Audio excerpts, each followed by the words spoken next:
Hello বন্ধুরা, কেমন আছো? আশা করি সবাই ভালো আছো। আমরাও খুব ভালো আছি। আর তোমরা দেখতে পাচ্ছ বাবলির রান্নাঘর। আর বাবলির রান্নাঘরে আমি চলে এসেছি বাবলি আজকে রাতের খাবার নিয়ে। তারপরে রাতের খাবারে কি রান্না করছি সেটাই তোমাদের সঙ্গে শেয়ার করছি। আজকে রাতে রান্না করেছি, দেখো, লুচি। দেখতেই পাচ্ছ তোমরা, লুচি 2 থালা ভর্তি করে লুচি করেছি। এখনও ময়দা মাখা রয়েছে। লুচি আর সঙ্গে করেছি আলুর দম।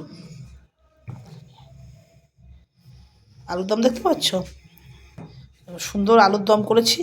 আলুর দমটা কিন্তু খুব বেশি করে একটু ঘি দিয়েছি, ওই ঘিটা বেশি দিয়েছি দিয়ে সুন্দর করে আলুর দম করেছি। এই দেখো, এই আলুর দমটা তুমি যা দিয়ে খাবে, দেখো গরম ধোঁয়া উঠছে। যদি তুমি ফ্রাইড রাইসের সঙ্গে খাও, বা ভাতের সঙ্গে খাও, বা পোলাওর সঙ্গে খাও, বা লুচির সঙ্গে খাও, যার সঙ্গেই খাও না কেন দারুণ জমে যাবে। শীতের এই নতুন আলুর দম তো তুলনাই হবে না। সঙ্গে লুচি, আলুর দম আজকে রাতের খাবার। ভিডিওটা কেমন লাগলো? ভালো লাগলে একটা লাইক করে দেবে, চ্যানেলটা সাবস্ক্রাইব করে পাশে থাকবে। দেখা হচ্ছে পরবর্তী ভিডিওতে। সবাই সুস্থ থাকবে, ভালো থাকবে। ধন্যবাদ।